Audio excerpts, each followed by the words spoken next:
All right. All right, everybody. Welcome to the Contextual Christian Bible Study. As we're going to get into our next Bible study, Chris is going to read with us. We got Kavana.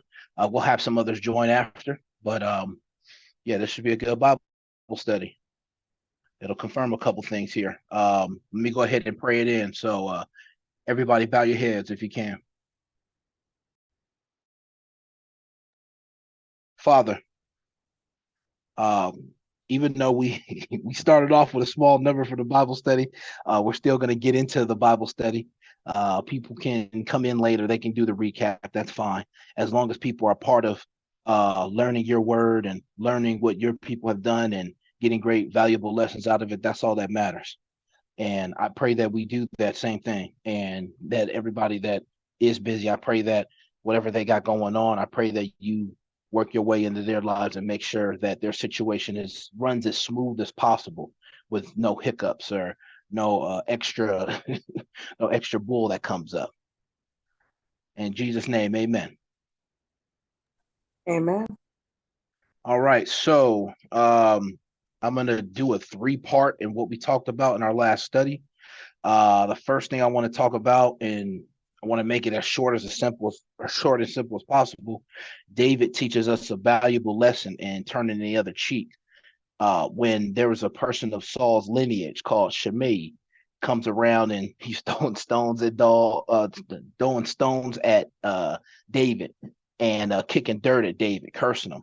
Um, David showing that he's turning the other cheek in this moment, and when we mean like turn the other cheek when someone gets disrespectful. It's different when it said if it said Shimei was trying to bring a sword to him or trying to kill him. And at this moment, he's not killing David or he's not bringing a blade to him. He's just throwing stones and kicking dirt. Um, Teaching that not just to us, but to some of the servants that are with David as well. The next thing we got into, we read about David's friend and someone who's not part of the children of Israel by lineage, a person named Hushai, who is um, showing respect to Absalom, but also asking to be a part of the council alongside, well, not alongside, but he wants to be a council of Absalom, just like a man named Ahithophel. We're going to talk about him in my next part. Ahithophel was the council of David. He turned and worked with Absalom instead of staying with David, loyal to David.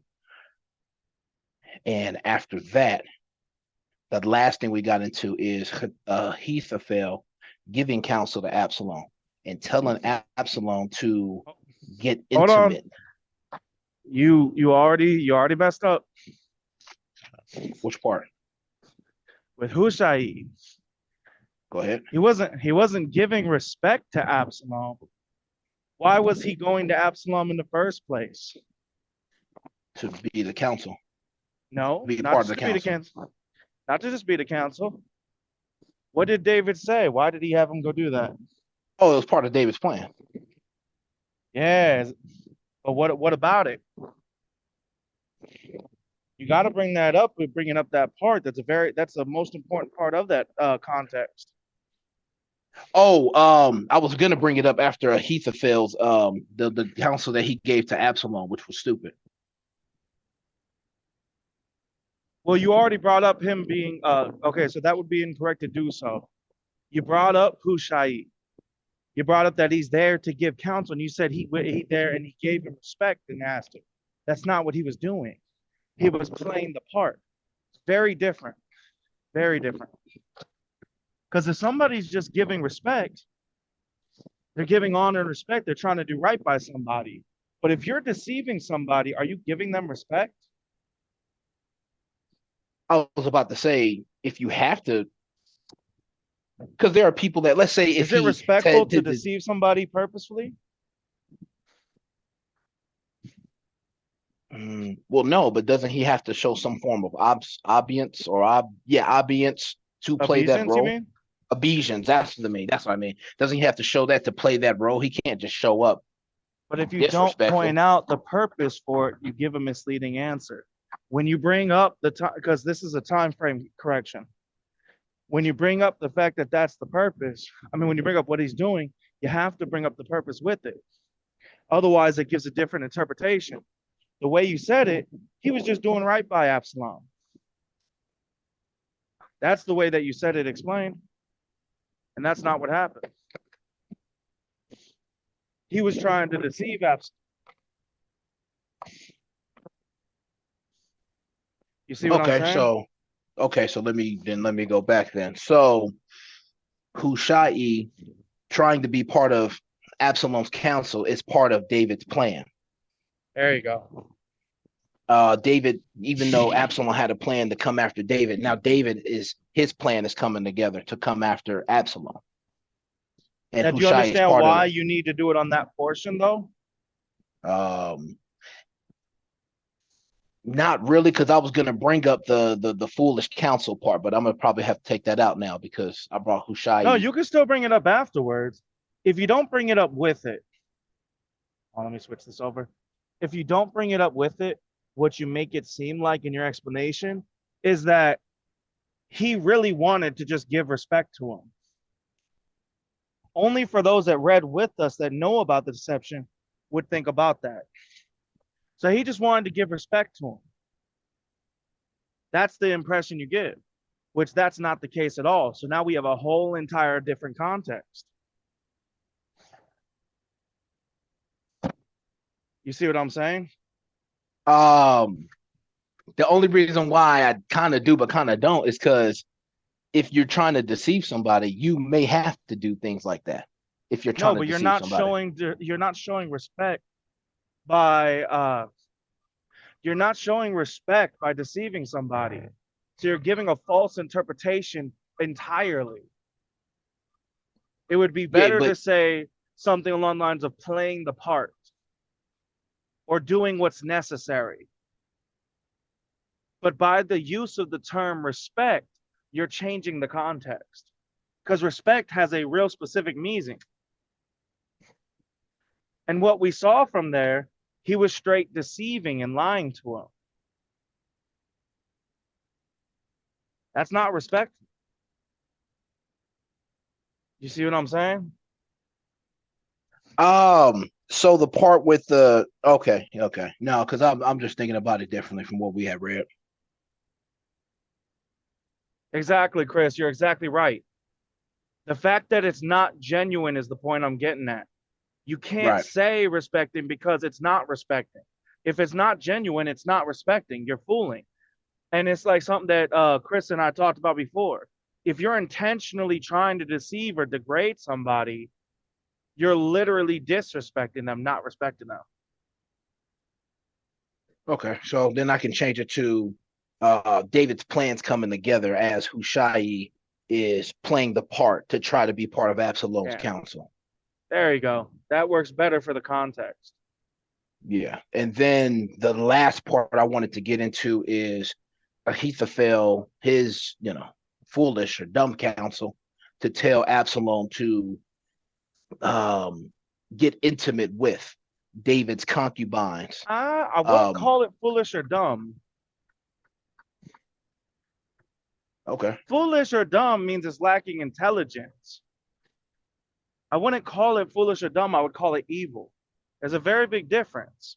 Charles, you gotta work on using the word that matches the point. You can't just pick a word that sounds good. It may I agree with evil, but I see where you're coming from with the evil, but I don't understand how dumb wouldn't work in that instance. Because what about it is dumb? What about it is stupid?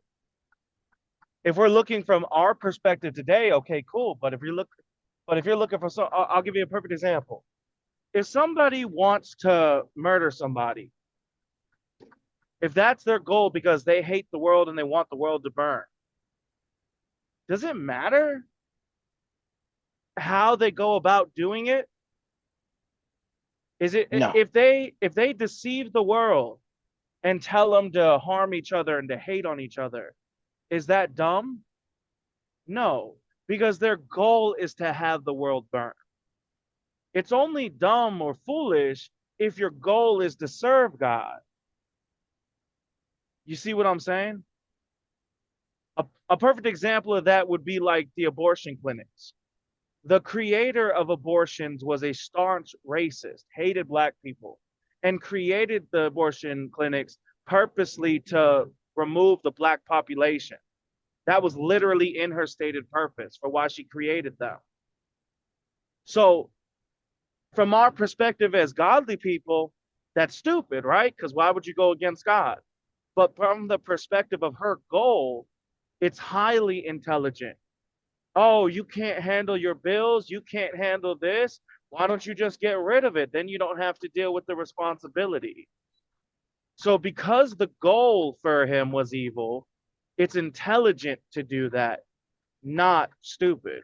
You got to use the right word that matches the point. Otherwise, it changes the context.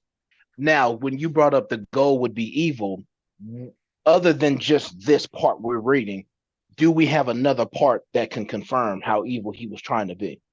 Because I'm just from that what we read. From Absalom's That's a entire we can set, from put it as a Absalom's entire setup, he wants to take everything that David has. He wants to take the exactly. kingdom. He wants to take all that. Okay, what has David left behind in the kingdom? His Yeah, he left his concubines. concubines. Exactly. So if he's trying to take everything that David had, why would his concubines be left out?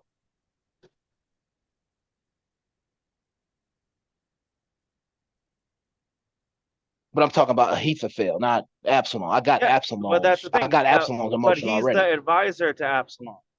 So Right. if he knows Absalom's goal is to take everything that David has, that's a very intelligent thing to take his concubine, because you're literally taking the From the goal women of set it. of from the goal You set see of what I'm saying? Absalom.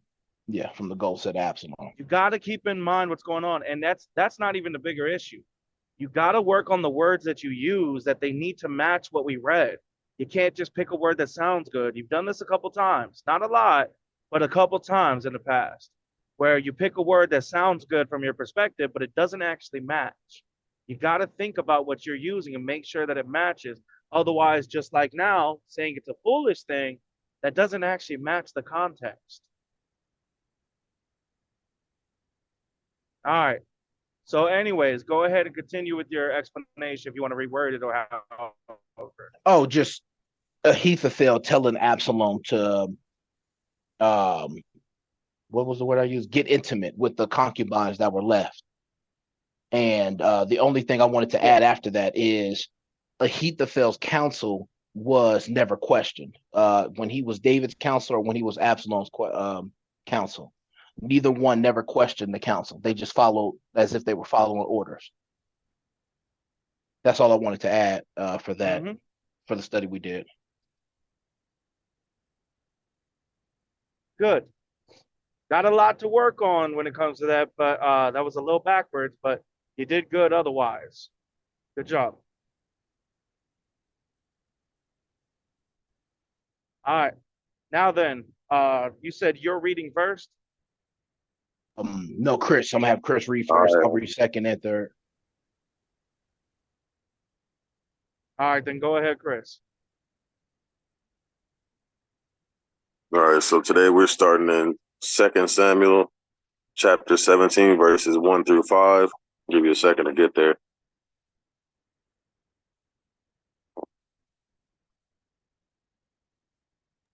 All right.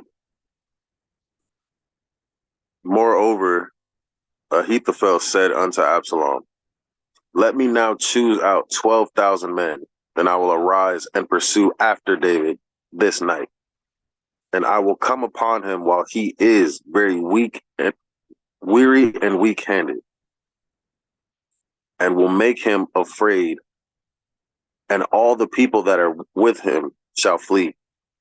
And I will smite the king only. And I will bring back all the people unto thee. The man whom thou seekest is as if all returned. So all the people shall be in peace. And the saying pleased Absalom well, and all the elders of Israel. Then said Absalom, call now Hushai the Archite also, and let us hear likewise what he saith. So Ahithophel continues with the deception by saying, I'm going to gather 12,000 men and we going to basically go kill David and bring back all the people that were with him so that they can now see Absalom as the king. Or actually, no. Hold on. It said, and will make him afraid, and all the people that are with him shall flee. Then he kills David only. Okay, yes, I was right. And he was bringing back all the people. So I was right. I just skipped that part. And also he said that all the people will be in peace. So mean no animosity, no, ill will or ill intent towards Absalom for what's happening to David. And he likes the idea, and so do the elders of Israel. But then he says, call Hushai to see what he thinks and get his input on the plan. And that's the section. Good. Now, a side point I want to add, Charles, this is why you thought to use the word foolishness.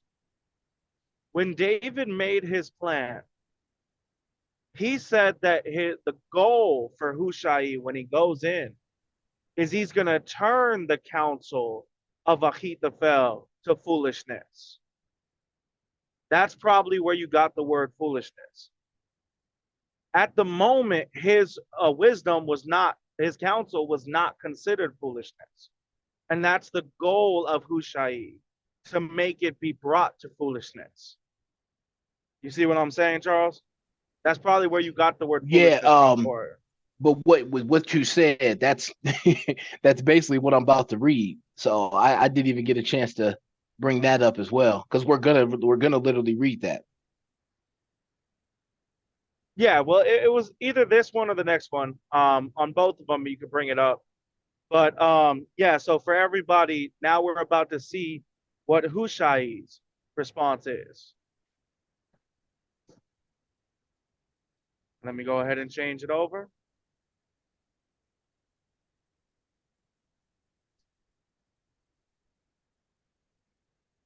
All right, and go ahead, Charles. All right, let me go back. We will be reading 2 Samuel chapter 17, verses 6 to 10. And I'm going to give it 5 seconds to get to it.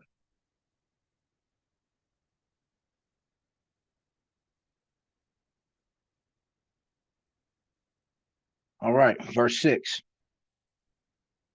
And when Hushai was come to Absalom, Absalom spake unto him, saying, Ahithophel hath spoken after this manner. Shall we do after his saying? If not, speak thou. And Hushai said unto Absalom, the counsel that Ahithophel hath given is not good at this time. For said Hushai, thou knowest thy father and his men, that they be mighty men, and they be chaffed in their minds, as a bear robbed of her weeps or whelps in the field. And thy father is a man of war, and will not lodge with the people. Behold, he is hid now in some pit, or in some other place. And it will come to pass, when some of them be overthrown at first, that whosoever heareth it will say, there is a slaughter among the people that follow Absalom. And he also that is valiant, whose heart is as the heart of a lion, shall utterly melt. For all Israel knoweth that thy father is a mighty man, and they which be with him are valiant men. So now that Hushai walks in and he shows up, Absalom asks him, well, Ahithophel gave his counsel. Should we go with his? If not, let us know. Hushai responds, well, hey, let's do it this way. No, we shouldn't do that. Let's do it this way. Or not let's do it this way. Let me explain first. Understand that not only you, but the children of Israel know that your father is a mighty, we'll say strong man, and the people with him are mighty strong men. And the men that are with him, it brought up that they be chafed in their minds. Chafed as in, how would I re-explain that? I could say an angry bitter or an extreme bitterness in their minds, as if a bear was robbed of her whelps in the field. Now, when I looked this up, whelps would be the young, the babies, as if a bear had her babies been robbed in the field. Yep, That's the comparison he's trying to. That's the comparison he's trying to put into Absalom's mind about the men that are with David. And don't forget, Absalom. David is still a man of war. We've already read about David going to war against other groups, not more so against the children of Israel, but against Philistines and all these other groups. He's still that person at the end of the day. Then let me bring this up. I'm going to reread real quick. Okay, yeah. Then he brings up, look, he's in this other place or in this pit. Now, at the first, Matt, that was still considered as like the beginning of a day, or was that? Because I want to make sure I explain that right. On verse 9, behold, he is hid now in some pit or in some other place, and it will come to pass when some of them be overthrown at the first. No. What, that a pit is not the morning. What no, not the pit. I didn't. No. I didn't say the pit. I said at the first. Look at the context surrounding it. You should be able to figure this out on your own. That's incorrect, though. Because I'm taking it as the first group of people that get killed. Or. But you said the start of the day. That's what I was asking. Was it referring to? Because it said at the first. Well, that's what I'm saying. Look at the surrounding words. Why would it mean the start of the day? With the surrounding context, no, I'm getting it as the first group of people that get killed. And once. Yeah, but why would that mean the start of the day is what I'm asking. Oh, no, because I thought I remembered us reading in a separate chapter in a separate thing when it talked about at the first. And it talked about not a group of people, but more so a time of day. No, if it's at the first light, at the beginning, that just means the beginning period. That doesn't mean specifically the beginning of the day. That just happened to be in that verse. Remember, for that so you got to keep it. There was other context surrounding it.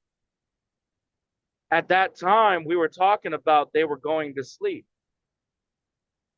and that they were going to go to war in the morning. And so it said it was with Goliath, I believe.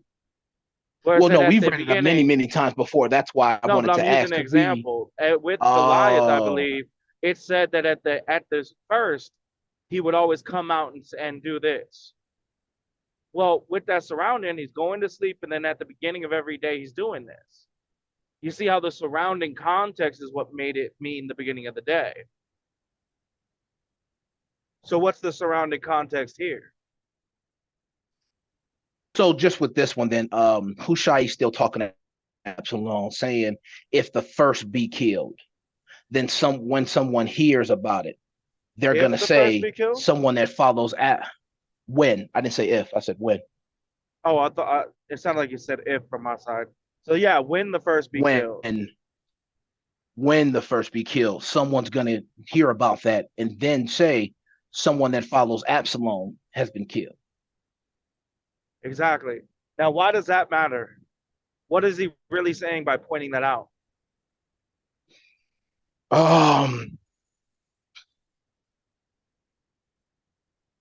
Other than what I just said, this could be Ahithophel's counsel if they go through with it. What's the consequences of the first being killed and then them finding out it's Absalom? Oh, I was about to say that was his counsel, but if they go through and kill David, like Ahithophel said, in this context, people are going to see that and say, well, the children of Israel being killed, what's going on? People that are part of, or they're not part of, but people that follow Absalom, which technically follow The children of Israel being killed. What's going on? That's one possibility I'm thinking of. Another one I'm thinking of is That doesn't Absalom's really work for men the killing. context. Oh, Absalom's men of the children of Israel killing other children of the Israel. No, no, no, no. That's Look another at the thing I'm thinking context. about. What it brought up right afterwards. After 9? It brought Hello? right afterwards. Yeah. Can you hear Yeah, no, me? you it was going in and out, but say it again. Oh, what does it bring up right after 9? Oh, it just brings up that David's the valiant man whose heart is of a Okay, lion. now keep that in And Israel mind. Don't just knowing answer his the dad, question his randomly. father. This isn't a possibility question. Based on the context, what is the consequences of them finding out? Based on the context. Based off of 9 and 10, that Israel finds out that David getting That killed or Israel? David died, it This ain't literally about brought up, Israel. and he also that is valiant, whose heart is as the heart of a lion, shall utterly melt. For all Israel knoweth that thy father is a mighty man, and So they is that which about be with Israel? him. Well, the first part talks about just him being having a heart of a lion, and his heart being melt, and his And then heart melt. in what way does it bring up Israel? For all Israel knoweth that thy father is a Yeah. mighty man. Everyone knows what kind of man your dad is. He has the heart of a lion. He's a valiant man. Now keep that in mind when you answer the question. So I'll give you one last chance, then I'll give somebody else a chance, and I'll give the answer after. Why would it bring up? What would be the consequences in this context of them of the first group being killed and then finding out it was Absalom? In this context.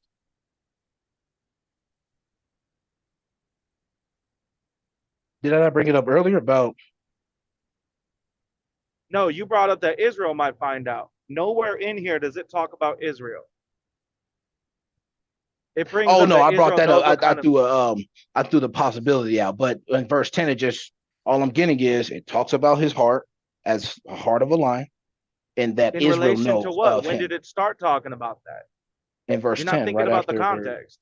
right after 9. I'm just trying to understand the question you're trying to ask. Okay, let me rephrase. You said that the consequence, and my question was, in the context of 9 and 10, what would be the consequences of him sending it, that what Hushai is bringing up, of Absalom's people going in and the first group of them being killed by David's men or whatever, and then them finding out that it was Absalom. David's men finding out. What are the consequences in this context? I'm gonna give Chris a In chance because just I told you I'd give you oh, that go one ahead. chance. Go Yeah, ahead, go ahead. Chris. So, kind of what I'm getting from your question is like, because it said, hey, remember who you're dealing with, a man of war with the heart of a lion, and so are his men. So it's kind of like you got to remember who you're dealing with, because once they find out, ain't no telling what's gonna happen. Yes, that's the answer. You don't you got to keep in mind who David is. He's a man of war. He's a valiant person. Everyone knows the kind of man your dad is. If you send some people coming in and you do it all nonchalant the way you're talking about, and he's hidden, and then the first group dies, you just set him up to be able to respond. You just gave him the chance to come back. Who knows how bad it's gonna get? But we know one thing's for sure: it ain't gonna be good. That's what he's getting at.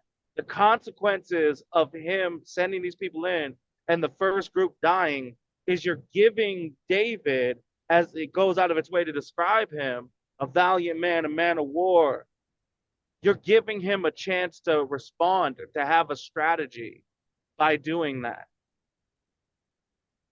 You see that, Charles? I just didn't say the part you don't know what's going to happen next. I didn't say that part, or the part of you're giving David a chance to respond. I didn't say that part either. Well, and you gave an incorrect answer.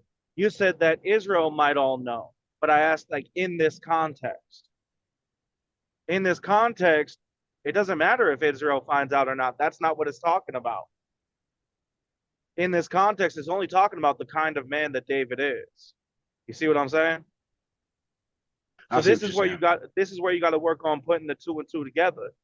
When you have the moment where it's talking about, oh well, all these people, if the first group gets killed, man, remember who David is. He's giving him a warning. All right, go ahead, Chris. Also, kind of wouldn't it give him an advantage in numbers because he's taking 12,000 of Absalom's men and just getting them killed. So now they have a better chance, right? Or am I misunderstanding that too?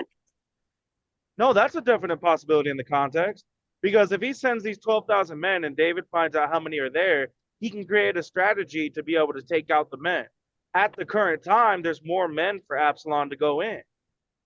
But it could become a numbers game if David finds out what's happening. Because numbers does impact in a war, especially if you're trying to go and kill somebody. No, you're right. That is part of it, Chris. That's a good attitude.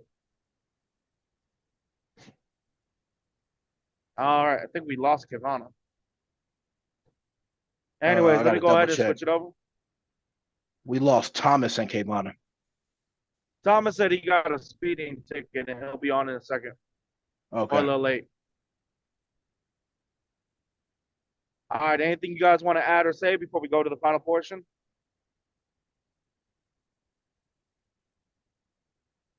All right, then go ahead, Chris, with the final portion. Oh, no, I'm reading the final portion. Unless, Chris, do you want to? I can give you a break. You know what I'm saying? You did everything else. Got you. Yeah, I don't mind. I can read the last part. You said what? He said, I don't mind. Give you a break because you need one. Nah, I had one last year. This ain't no big cat. Yeah, no, Chris, I needed a break last year. We're a whole 12 months late on the break. Yeah, there you go. But yeah, I mean, you did the summary too, so it's like I could pitch in a little bit.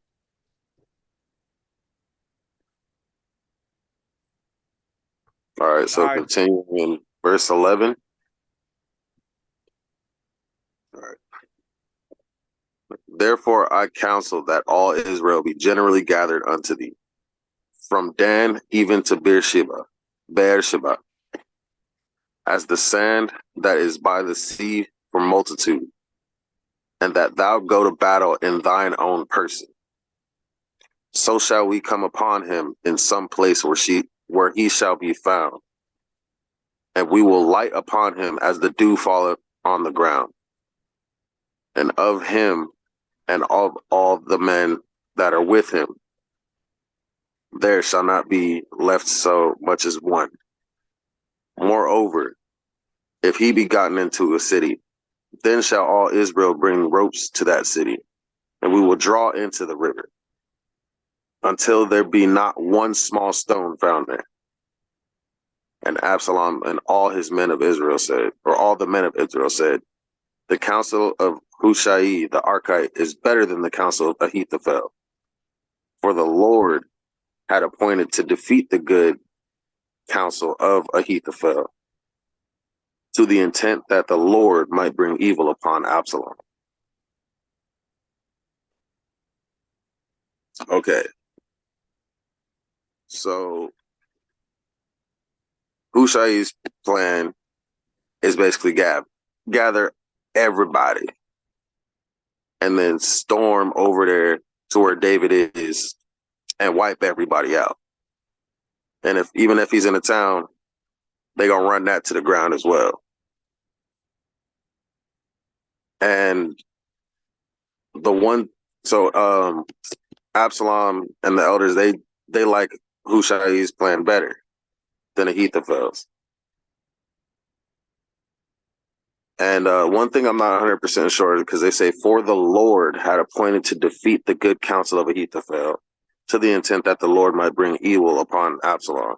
That part is kind of confusing because they're saying God had appointed to defeat the good counsel of Ahithophel, to the extent that Absalom will be brought Keep in evil. mind, this is not necessarily them still speaking.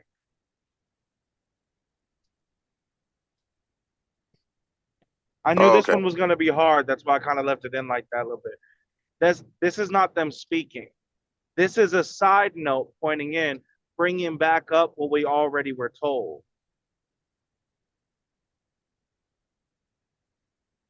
You see what I'm saying?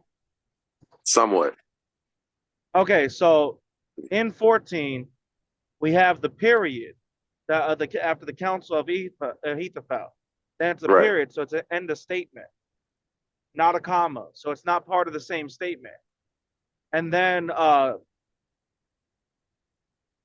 where is it? The men of Israel said, the counsel of Hushai, the Archite, is better than Ahithophel.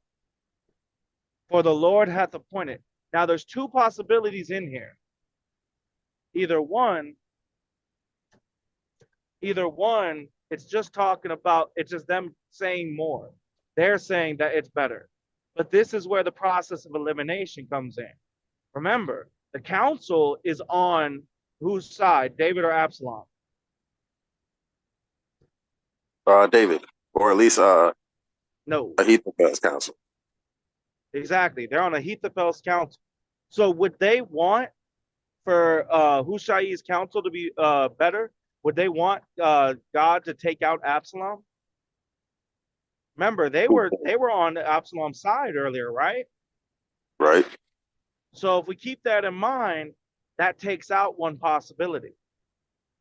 Because if a person's desire, as a separate example, is to buy the next video game, if that's their desire and someone tells them how to save money and it's something they already love to do, they're not going to sit here and say, when somebody tells them don't do it because it's not a good thing, they're not going to sit here and say, oh, well, that's a good counsel because I wanted not to have it anyways.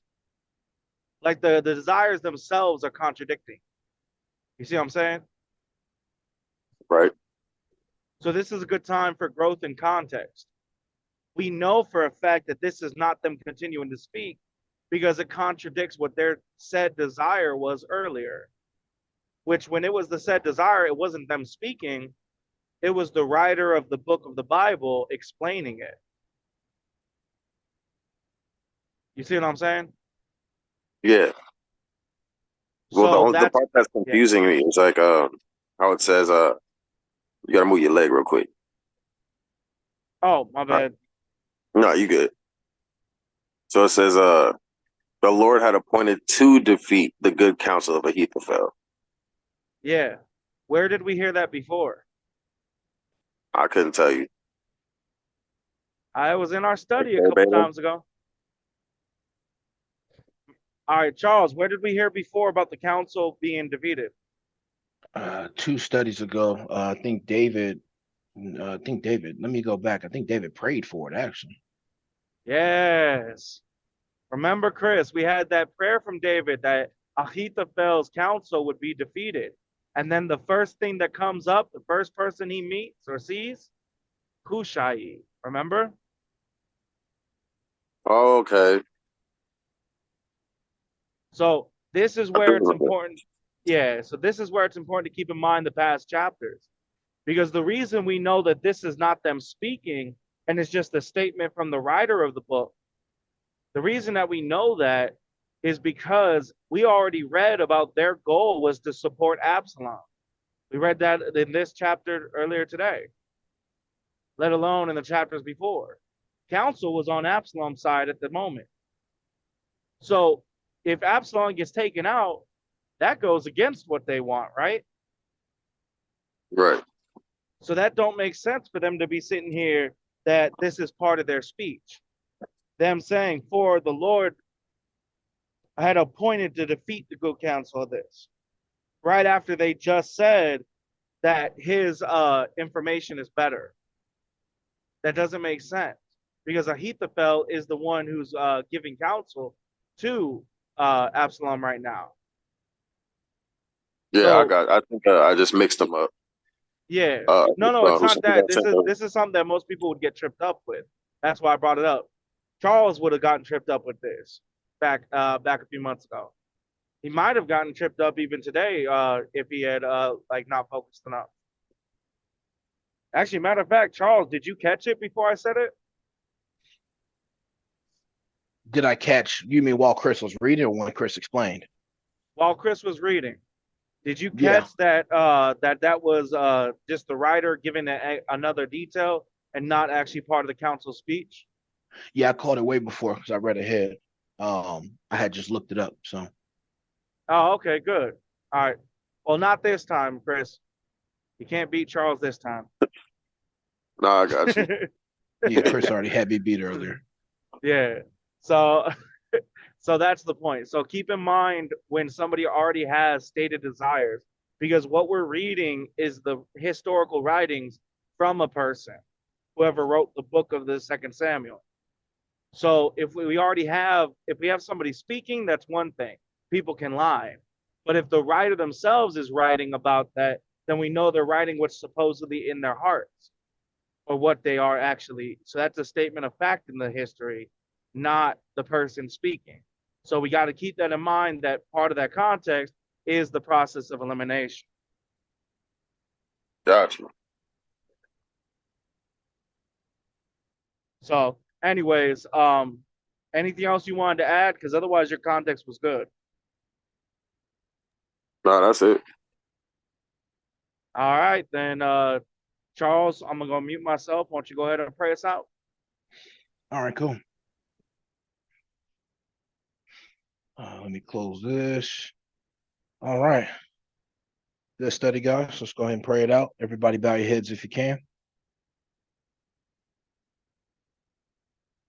Father, thank you for putting thank you for showing us David's plan and putting it all in the works now rather than 3 chapters later.